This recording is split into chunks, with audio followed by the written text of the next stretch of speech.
beri nama pedang ini Naga Puspa. Selamatkan dia. Jangan sampai jatuh ke tangan pendekar berwatak jahat.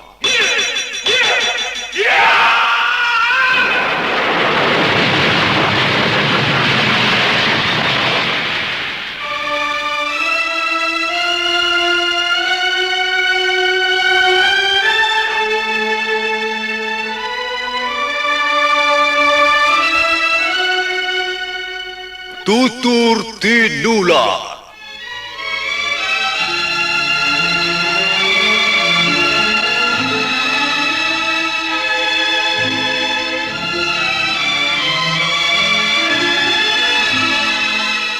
Sebuah sandiwara radio serial, produksi Sanggar Cerita dan Teater Sanggar Prativi. Sebuah kisah dengan latar belakang sejarah runtuhnya Singasari dan berdirinya Kerajaan Majapahit.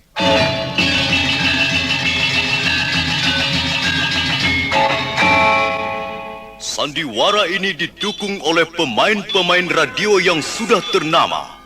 Ferry Fadli, Ivone Rose, dan Eli Ermawati.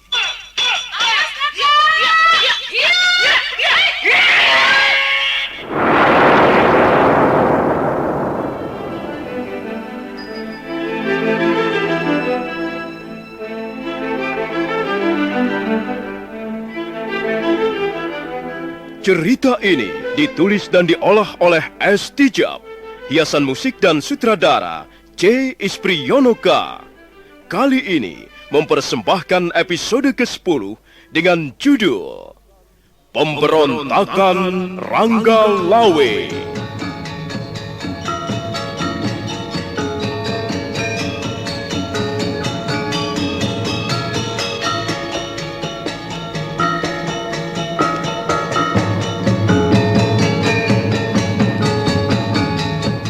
Dalam seri ke-299 ini didukung oleh para pemain Rusli sebagai Rangga Lawe, Francisca sebagai Tirtawati, Bang Kumis sebagai Ratosan, Ani R sebagai Marta Raga, Sulaiman sebagai Tambak Baya, Mas Dewa sebagai Gagarangan, Tisar sebagai Ralintang, Mas Sono sebagai Arya Wiraraja, dan Asdi Suhastra pembawa cerita. Selamat menikmati.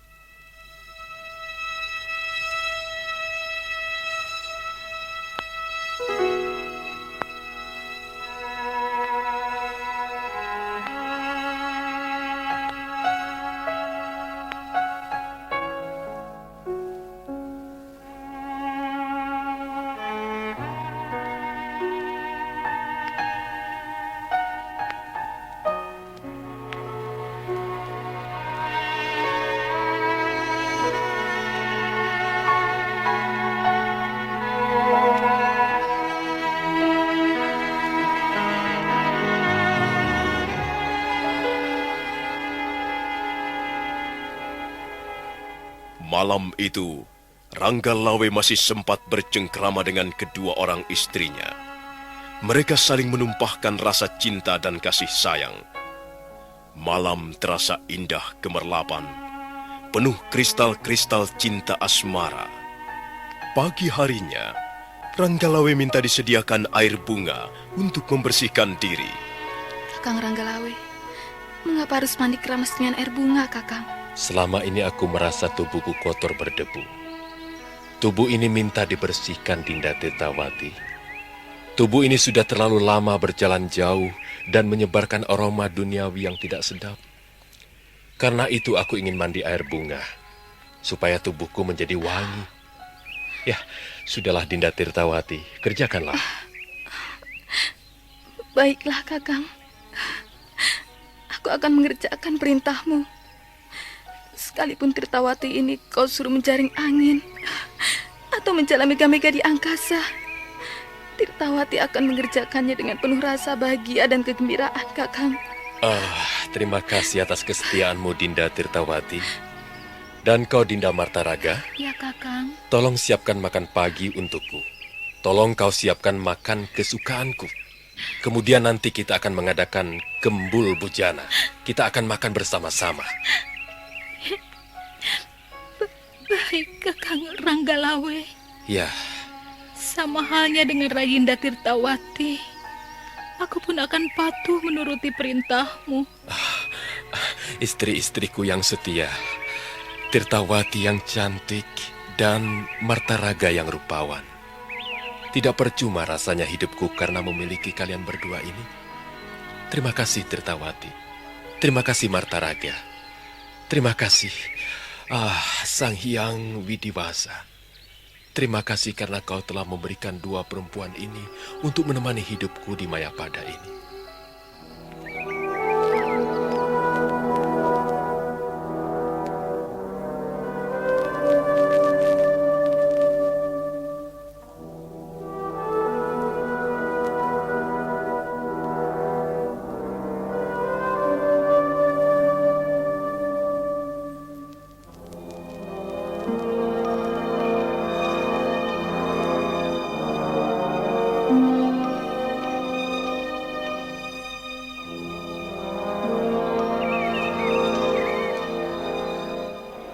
Ranggalawe mandi air bunga. Ruang mandi seketika menjadi harum. Tirtawati membantu menggosok punggung suaminya. Setelah beberapa saat lamanya membersihkan diri, Ranggalawe segera menuju ke kamar busana, ke ruangan ganti pakaian. Ranggalawe kemudian mengenakan pakaian keprajuritan. Setelah itu dia menemui dua orang istrinya yang sudah menunggu di luar. Kemudian bertiga mereka menuju ke ruangan makan. Dinda Tirtawati, mana putraku Kuda Anjambiani? Ananda Kuda Anjambiani sedang bermain-main di halaman belakang, Kakang. Aku ingin bicara dengan Kuda Anjambiani. Panggillah dia, Dinda Tirtawati. Biarlah dia ikut makan bersama-sama dengan kita. Baik, Kakang.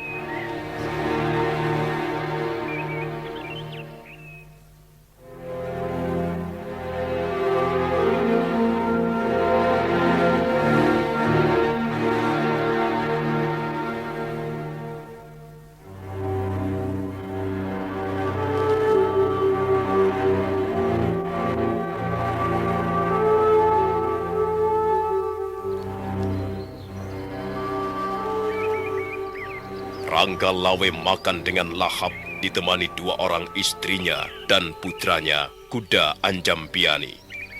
Selama makan, Tirtawati dan Martaraga kelihatan sangat murung. Mereka berdua hanya makan sedikit. Setiap menyuap rasanya ada sesuatu yang menyekat kerongkongan. Sementara itu Kuda Anjambiani tidak mau jauh dari ayahnya. Begitu Ranggalawe selesai makan, Kuda Anjambiani segera naik ke atas pangkuan ayahnya. Wah. Kau sudah bertambah besar, Kuda Anjambiani. Pastilah nanti kau menjadi seorang manusia perkasa. Kau harus mewarisi darah pendekar Ranggalawe, ayahmu, nak. Kau tidak boleh memperlihatkan sikap-sikap pengecut. Kau mempunyai darah pendekar Tuban. Aku bangga, nak. Aku bangga mempunyai putra seorang laki-laki seperti dirimu. Nah, cepatlah besar, nak. Cepatlah dewasa. Mudah-mudahan Sang Hyang Widiwasa senantiasa memberkatimu. Ketika Ranggalawe tengah memberi nasihat dan petuah-petuah kepada anaknya, terdengar derap seekor kuda mendekat. Martaraga bergegas keluar dari ruangan makan, dan sebentar kemudian dia sudah kembali lagi. Duh, Kakang Ranggalawe. Seorang prajurit melaporkan bahwa teman-teman Kakang sudah datang. Mereka sekarang menunggu di depan istana Tuban, Kakang. Kalau begitu aku harus segera berangkat. Nah, selamat tinggal anakku. Dan kalian istri-istriku. Selamat tinggal. Jagalah diri kalian baik-baik. Dan jagalah Kuda Anjambiani anak kita. Selamat jalan, Kakang Ranggalawe. Iya. Selamat jalan, Kakang. Iya.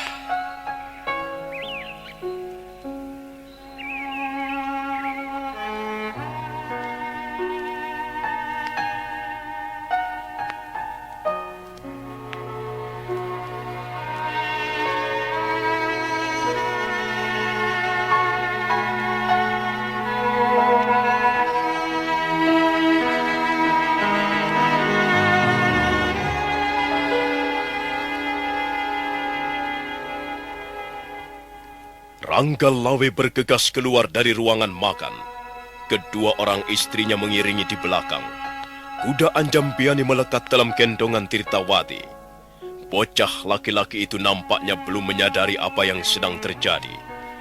Ranggalawe bergegas menuju ke ruangan pribadi ayahnya, Arya Wiraraja. Arya Wiraraja kelihatan sangat murung. Ranggalawe menyembah ayahnya 3 kali sebelum kemudian berkata lirih. Ampun, Ayahanda. Saya minta diri untuk berangkat ke Majapahit. Kalau benar-benar hatimu sudah mantap, berangkatlah, Ranggalawe. Berangkatlah. Berangkat dan jangan lagi menoleh-noleh ke belakang. Tunjukkanlah jiwa besarmu sebagai satria Tuban.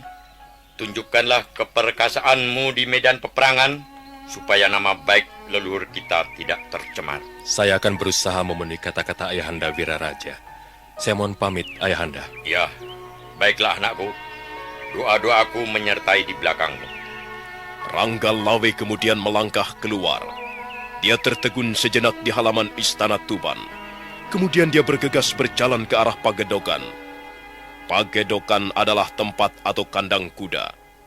Ranggalawe menghampiri kuda kesayangannya yang bernama Nila Ambara. Sudah sejak bertahun-tahun lamanya, Nila Ambara selalu menyertai perjalanan tuannya. Ranggalawe dengan penuh rasa haru mengelus-elus kepala binatang itu. Kita akan menghadapi pekerjaan yang besar, Nila Ambara. Aku membutuhkan bantuanmu. Aku membutuhkan seluruh kemampuanmu. Selama ini kau tidak pernah mengecewakan aku, Nila Ambara.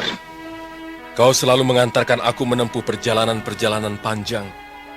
Selama ini kau telah menunjukkan kesetiaanmu yang sangat besar kepada Ranggalawe. Untuk itu aku mengucapkan terima kasih kepadamu, Nila Ambara.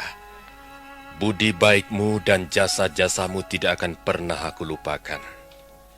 Nah, Nila Ambara, marilah kita berangkat. Kali ini kita akan menempuh perjalanan yang sangat menentukan. Apakah kau sudah siap, Nila Ambara? Bagus, bagus sekali. Kau memang tidak pernah mengecewakan hatiku, Nila Ambara. Kau selalu mengerjakan tugas-tugasmu dengan baik. Nah, ayo kita berangkat, Nila Ambara. Ayo, Nila Ambara. Ayo kita berangkat ke Majapahit.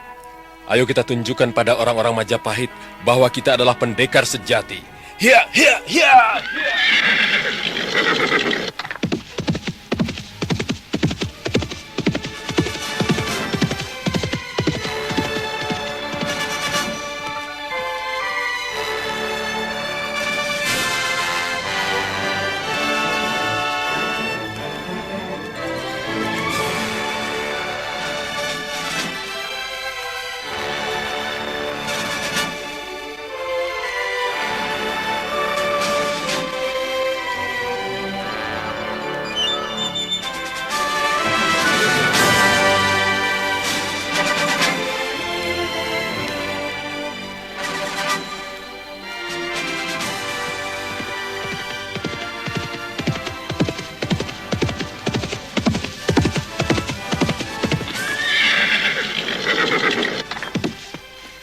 Bagus.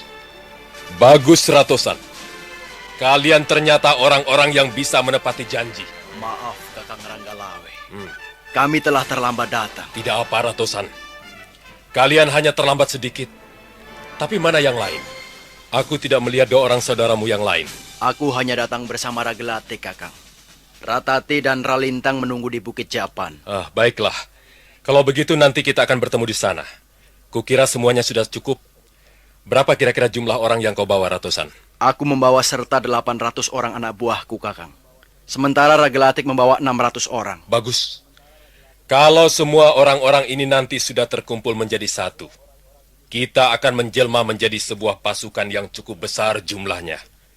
Kukira Majapahit tidak akan bisa dengan mudah untuk mengalahkan kita. Nah, Ratosan, marilah kita berangkat sekarang. Mari, Kakang. Ayo, Ragelatik. Kerahkan orang-orangmu dan kita berangkat sekarang. Ragelatik dan Ratosan segera mengerahkan orang-orangnya. Demikian pula Ranggalawe segera mengerahkan pasukan Tuban yang sudah berjajar rapi di depan istana.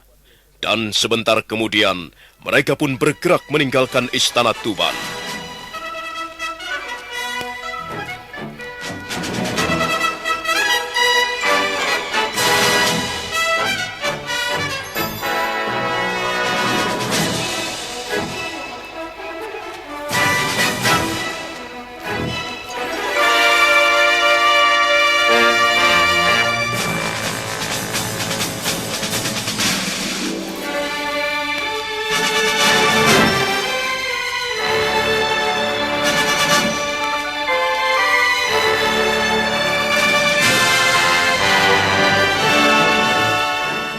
Mereka terus bergerak meninggalkan gapura istana Tuban. Jumlah mereka seluruhnya tidak kurang dari 2.500 orang. Marta Raga dan Tirtawati mengawasi keberangkatan pasukan Tuban dari atas tangga gapura.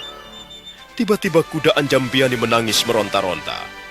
Arya Wiraraja segera mengambil bocah itu dari gendongan Tirtawati. Kuda Anjambiani menjadi tenang kembali dalam dekapan kakeknya. Sudahlah Tirtawati. Dan kau Marta Raga, sudahlah. Suamimu sudah berangkat memenuhi panggilan hidupnya. Kalian tidak perlu bersedih hati lagi. Ayolah, kita kembali ke istana. Baik, Ayahanda. Marta Raga, apalagi yang kau tunggu di situ? Suamimu sudah memilih jalan hidupnya sendiri. Biarkan dia pergi. Ayolah. Kasihan kuda Anjambiani. Kalian berdua sekarang harus memusatkan perhatian untuk merawat bocah ini. Baik, Ayahanda.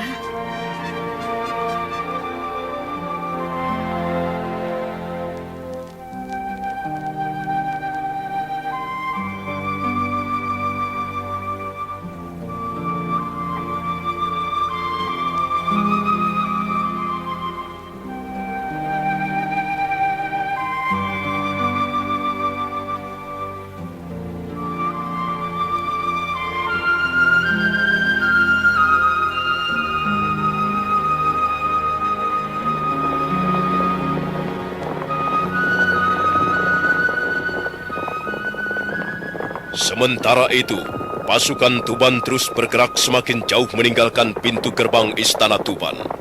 Mereka bergerak ke arah selatan. Setelah menyeberangi sungai Brantas, mereka mulai memasuki hutan lebat. Sesaat lamanya mereka menempuh perjalanan di tengah hutan. Menjelang tengah hari, mereka tiba di Bukit Enjungan. Dan benar apa yang dikatakan Ratosan. Ralintang dan Ratati beserta orang-orangnya sudah menunggu di kaki bukit.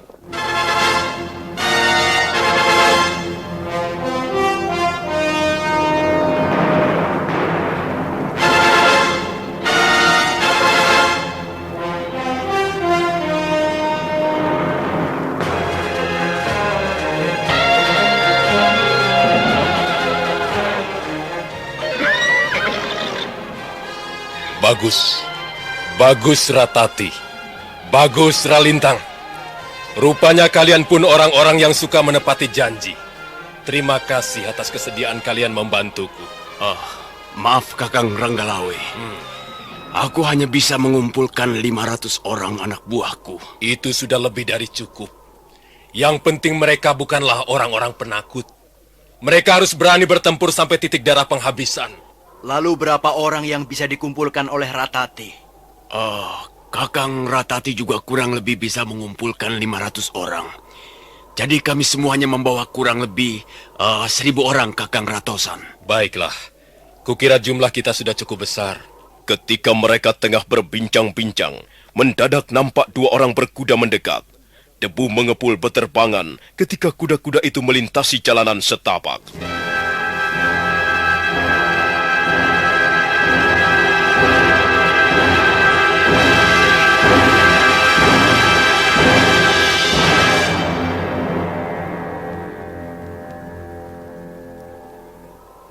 Bagaimana Kakang Tambakbaya? Di mana kau sembunyikan orang-orangmu? Maaf Gusti Ranggalawe. Kami semua menunggu di sana, di balik bukit ini. Maaf Gusti, kami telah menyalahi janji. Kami tidak bisa datang ke istana Tuban. Hal itu karena kami harus mengumpulkan orang-orang Gusti.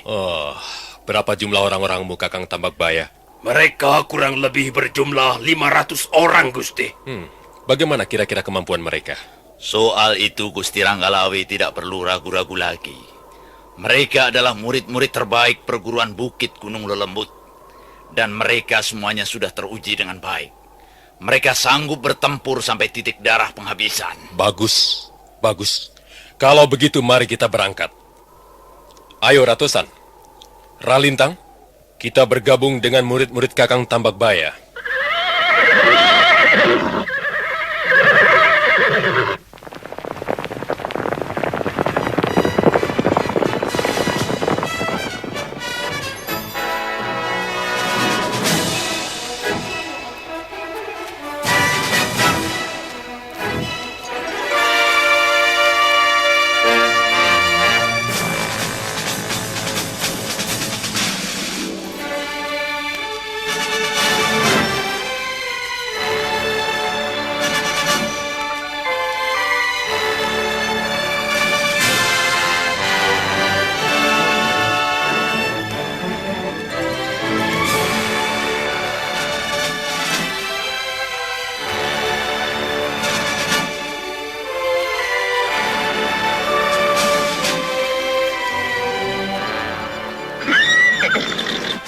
Bagaimana Kakang Tambakbaya? Apakah sudah ada berita dari Telik Sandi yang kau kirimkan? Sudah, Gusti Ranggalawe. Menurut Telik Sandi, pasukan Majapahit sekarang ini berkemah di tepi sungai Tambak Beras. Mereka berjumlah sangat kecil, Gusti. Tidak lebih dari 500 orang prajurit. Baiklah. Kalau begitu sekarang kita bergerak menyebar. Kalau begitu marilah kita adakan pembagian tugas. Sekarang ini prajurit-prajurit Majapahit berkemah di tepian sungai Tambak Beras. Kita akan membagi pasukan menjadi 3 bagian.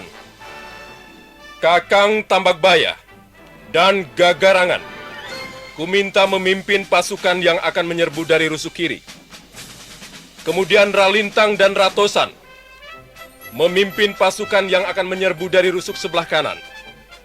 Sementara aku, yang dibantu Ragelatik dan Ratati, akan menjadi ujung tombak peperangan.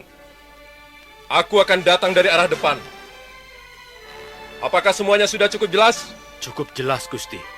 Kalau begitu, Kakang Tambakbaya dan juga Gagarangan bisa berangkat sekarang. Kita semuanya akan bertemu di tepian sungai Tambak Beras. Baik, Gusti. Ayo, Adi Gagarangan.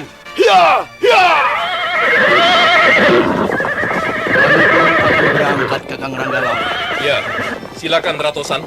Ayo kita berangkat. Ayo kita berangkat. Hiya, hiya, hiya. Nah, Ratati dan kau Ragalatik, beritahukanlah pada orang-orangmu. Kita berangkat sekarang. Baik Kakang Ranggalawe. Ayo Adi Ratati.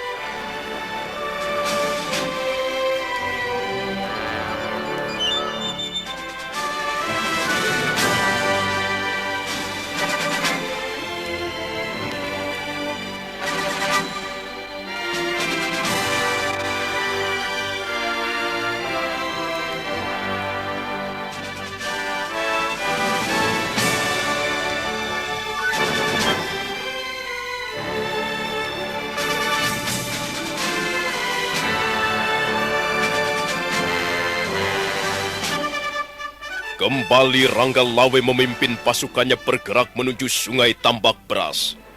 Waktu itu sudah menjelang lepas tengah hari. Debu beterbangan di udara setiap kali mereka menapak di jalanan setapak. Mereka terus berjalan sampai menjelang malam tiba. Mendadak perjalanan terhenti. Ranggalawe bertanya-tanya dalam hati, apa sebabnya perjalanan mereka seketika terhenti. Pada saat itu, Ragelatik datang. Ada orang menghadang di tengah jalan Kakang Ranggalawe. Entahlah, saya tidak tahu apa maksudnya. Apakah dia bukan mata-mata dari Majapahit, Ragelatik? Sepertinya bukan, Kakang. Dia hanya seorang diri saja. Dan tampaknya usianya sudah tua. Setan alas. Apa maksudnya orang itu berani menghadang perjalanan kita? Ayo Ragelatik, antarkan aku menemui orang itu. Mari, Kakang. Wajah Ranggalawe kelihatan kurang senang. Tangannya kemudian bergerak menyentakkan tali kekang kudanya. Nila Ampara melompat tinggi. Dan sebentar kemudian, kuda itu pun sudah berlari kencang menerobos barisan.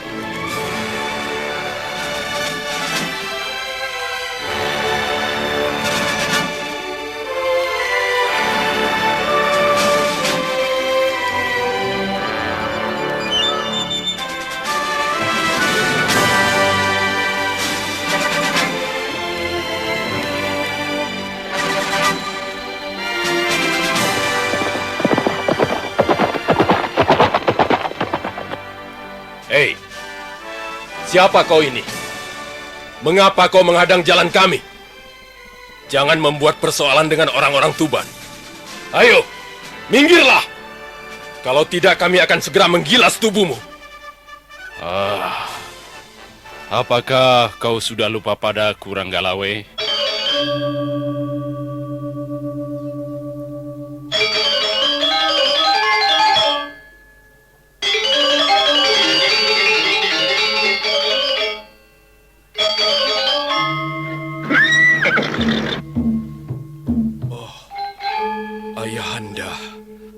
Ayahanda Ki Ageng Palandonga. Maafkan saya, Ayahanda. Saya sama sekali tidak mengenali Ayahanda. Sekarang tentunya sudah mengenaliku dengan baik, Ranggalawe. Coba katakan, siapa aku ini? Ki Ageng Palandonga adalah Ayahanda mertua saya. Ranggalawe, apa maksudmu membawa pasukan sebanyak ini, ha? Apakah kau akan berangkat ke tengah medan perang besar? Saya akan berangkat ke Majapahit, Ayahanda. Ada apa di Majapahit? Maaf, Ayahanda. Saya tidak menjelaskannya secara tuntas. Saya sedang diberi waktu. Tidak perlu, Ranggalawe. Aku pun sudah tahu. Aku sudah mendengar semuanya. Ranggalawe. Iya, Ayahanda. Bolehkah aku, ayah mertuamu ini, memberikan sedikit nasihat untukmu? Kalau nasihat itu sifatnya ingin membatalkan saya berangkat ke Majapahit, maafkan saya, Ayahanda. Pendirian saya tidak mungkin dirubah-rubah lagi. Hati saya sudah mantap. Daripada kehilangan muka, lebih baik saya berperang melawan Majapahit, Ayahanda. Ranggalawe, jangan kau teruskan niatmu ini, anakku. Lebih baik kau segera kembali ke Tuban. Tidak mungkin kau bisa menandingi kekuatan Majapahit, anakku. Maaf, Ayahanda. Saya berperang bukan semata-mata untuk memperoleh kemenangan. Menang ataupun kalah itu adalah urusan nasib. Tapi saya berperang untuk menegakkan dharma seorang satria. Saya telah melihat benih-benih ketidakadilan. Dan saya harus membunuh benih itu, supaya tidak menyebar kemana-mana. Sekalipun saya binasa menjadi korban, saya rela, Ayahanda. Saya berperang dengan Majapahit justru untuk meluhurkan, meninggikan derajat Majapahit sendiri. Sesungguhnya saya akan berperang melawan diri saya sendiri, Ayahanda. Ya, Jagat. Ya, Dewa Batara. Ya, Sang Siwa. Ya, Sang Wisnu. Ya, Sang Hyang Widi, penguasa seluruh alam semesta ini. Terjadilah segala sesuatu menurut kehendakmu. Aduh, anakku Ranggalawe. Kalau memang demikian halnya, baiklah. Rasanya tidak akan ada seorang pun bisa membelokkan arah perjalanan hidupmu. Baiklah, Ranggalawe. Berangkatlah. Aku tidak akan lagi menghalang-halangi niatmu. Terima kasih, Ayahanda Ki Ageng Palandonga. Terima kasih atas pengertian Ayahanda. Selanjutnya, saya mohon doa restu. Iya, Ki. Aku akan mendoakanmu dari kejauhan. Berangkatlah, Ranggalawe. Berangkatlah, anakku.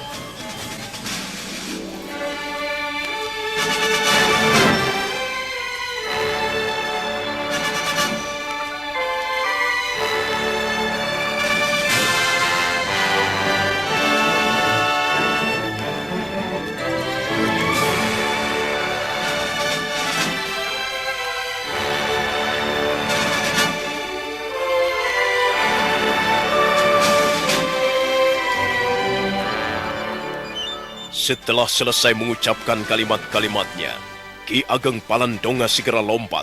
Tubuhnya lenyap di balik pohon-pohon yang mulai gelap. Ranggalawe merasa sangat terharu melihat ayah mertuanya. Tapi kemudian dia berusaha mengibaskan rasa harunya.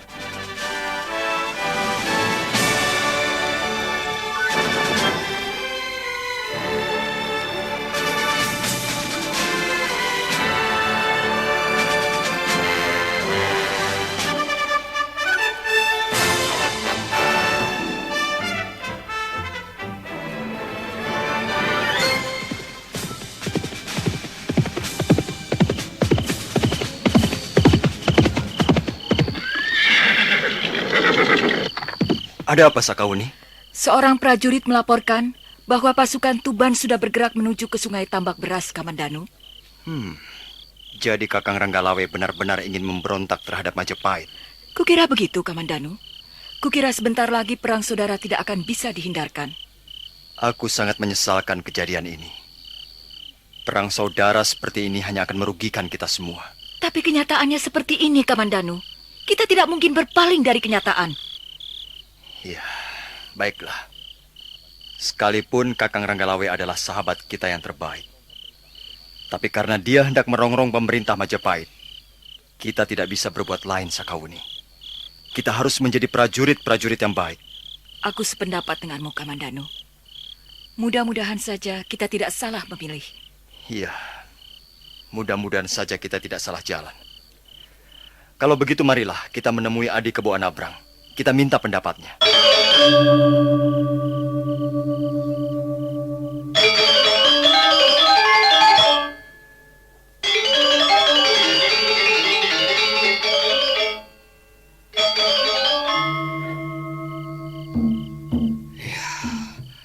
Berapa besar jumlah mereka, Sakauni? Jumlahnya cukup besar juga, Adi Kebo Anabrang. Menurut prajurit itu, jumlah mereka tidak kurang dari 2.500 orang. Kurang ajar. Ranggalawe benar-benar ingin menyerbu ke Majapahit.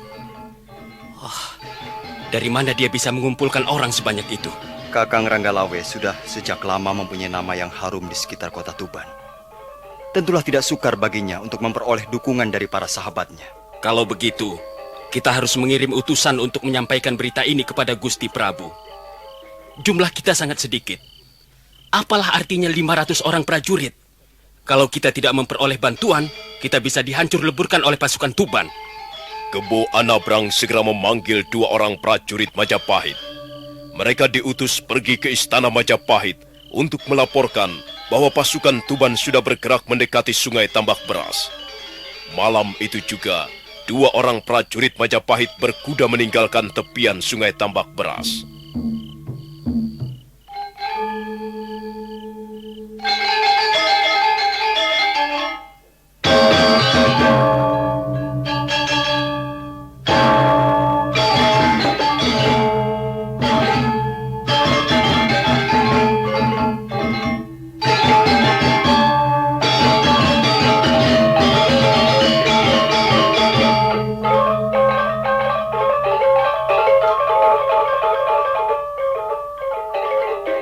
Sementara itu, Ranggalawe dan pasukannya berkemah tidak jauh dari tepian Sungai Tambak Beras. Mereka bermalam di situ, menunggu fajar datang. Maka ketika langit di sebelah timur mulai kemerah-merahan, ketika sang surya bersiap-siap menerangi seluruh Mayapada, Ranggalawe memerintahkan agar prajurit-prajuritnya berkumpul. Untuk sesaat lamanya, Ranggalawe memberikan pengarahan kepada mereka. Kemudian Ranggalawe memerintahkan agar semuanya bersiap siaga. Medan perang sudah dekat. Senjata-senjata mulai diperiksa kembali. Kuda-kuda diberi minum ataupun makan rumput yang segar. Maka setelah dirasa segala sesuatunya siap, Ranggalawe memberikan aba-aba agar pasukannya berangkat.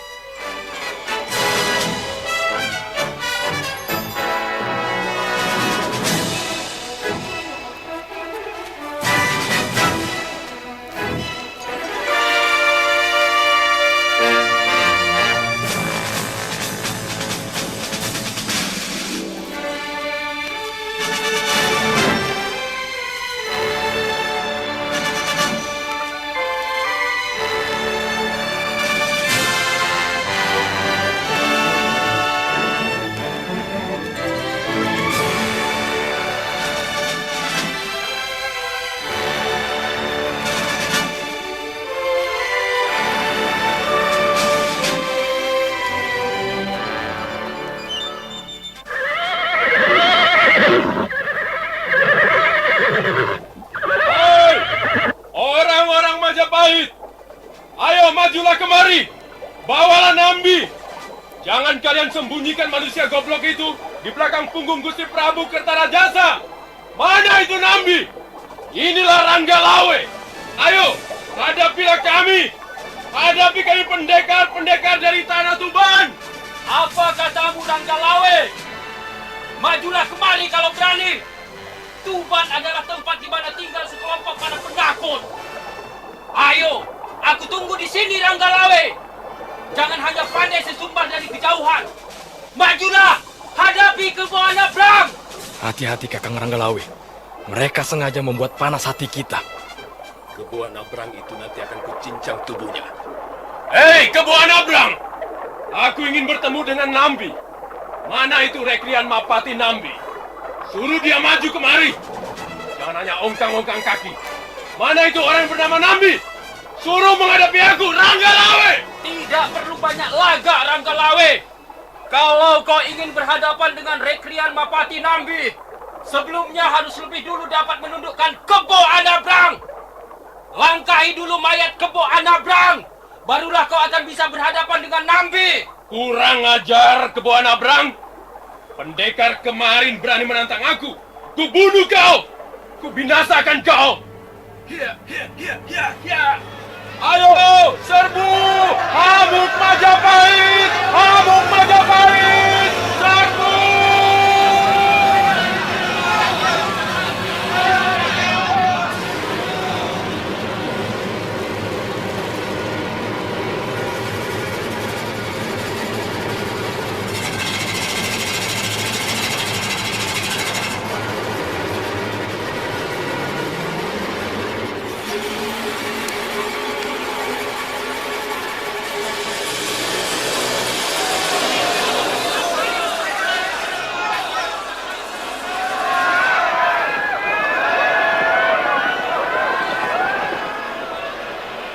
Pertempuran sengit pun segera terjadi. Prajurit-prajurit Tuban di bawah pimpinan Ranggalawe, Ratati dan Ragelati mengamuk bagaikan panteng-panteng ketaton. Pasukan Majapahit dibuat kerepotan, dan mereka semakin lama semakin terdesak. Pasukan Tuban bertarung bagaikan orang-orang gila. Mereka bertarung sambil berteriak dan melompat ke sana kemari. Kebo Anabrang merasa geram melihat pasukannya menjadi kocar-kacir. Ketika pertarungan sengit masih berlangsung, mendadak dari arah samping kiri bermunculan orang-orang berkuda. Mereka adalah Tambak Paya dan Gagarangan berikut murid-muridnya.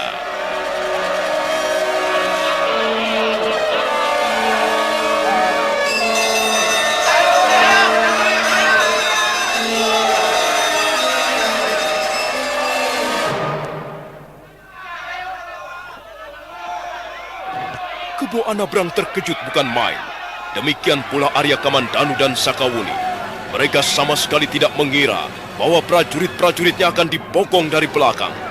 Tapi belum sampai hilang rasa terkejutnya, mendadak dari samping kanan juga bermunculan orang-orang berkuda. Mereka adalah Ralintang, Ratosan dan para pengikutnya.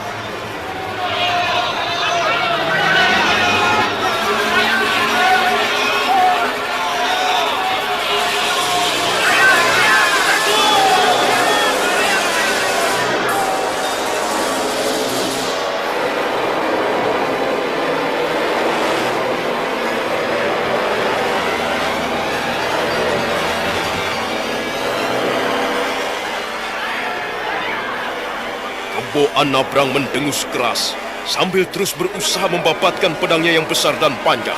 Panglima muda kerajaan Majapahit itu berteriak nyaring kepada prajurit-prajuritnya.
Nah, apa yang akan terjadi kemudian?